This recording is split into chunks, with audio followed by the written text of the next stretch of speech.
Hello friends बरायबाय बड'एज जब info official YouTube चेनेलाव आसा खालामो नोंथांमोना बयबो मोजाङै दङ। दा दिनै राङारि अनसुंथाइ हाबगोन बेनो जाबाय आसामनि स्किमनि सायाव।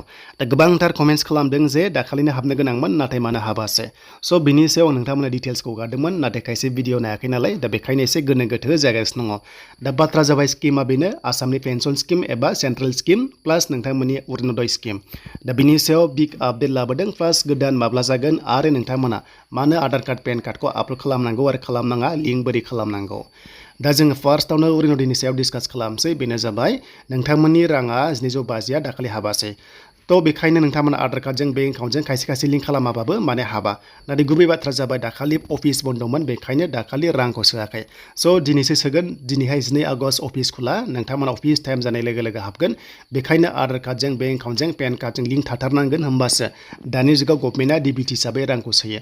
दा बेखायनो नोंथांमोना नैबे आधार कार्ड बेंक बेनिफ्राय पेन कार्डफोरखौ लिंक थानायखौहाय गुबुन जाहाथे माने अटिपिखौ गुबुन थार्ड पार्टि मानसिनो सेयार खालामा। अके देन बेनिफ्राय आधार कार्ड पेन कार्ड नाम्बारखौ जाहाथे सेयार खालामनाङा। जुदि खालामोबा नोंनि बेंकआव थानाय गासैबो लिंक थानाय एकाउन्टआ नोंथांमोना प्रब्लेमबो जानो हागौ आरो मानोना लिंक थाजोबो नालाय। दा बेखायनो जानला मोनला नोंथांमोना आधार कार्ड पेन कार्डखौहाय आपल'ड खालामनाङा। गभर्नमेन्टनि खामानियाव खालामजागोन नाथाय गुबुन थार्ड पार्टियाव नोंथांमोना खालामनाया एसे साननांगौ दङ। दा जियानो जा नोंथांमोननि राङा दिनै हाबगोन बेनो जाबाय अरुणोदय प्लास नोंथांमोननि पेन्सना। देन बिनिफ्राय गोदान फर्म साबमिट माब्ला जागोन होनोब्ला गभर्नमेन्टआ बुंगासिनो दङ बेनो जाबाय सेप्तेम्बर। थ' सेप्तेम्बराव अरुणोदय 3.0आ जागोन। दासान्दि ब्लक लेभेलाव ओरैबायदि सोलिगासिनो दङ 1.0 बेनिफ्राय 2.0नि माखासे अडिट सोलिगासिनो दङ। बाथ्रा जाबाय 1250 जाय मोनबाय थायो बिथांमोननि न'खराव खायसे साख्रि गैयामोन नालाय दा बिथांमोना साख्रि मोनबाय जानांगौ आरो लोगोसे खायसे माने ओरैबायदि बाथ्रा अडिटआव जे खायसे माने बेनिफिसियारियाबो डेट जाबाय।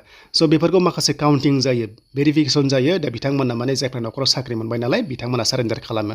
थिग बे जोबनाय लोगो लोगोनो मोनसे न'खराव जुदि साख्रि मोनबाथ' मोना नालाय बेखायनो मा खालामो 1250खौ नांला होननानै बिथांमोना माने सारेन्डार खालामो आरो।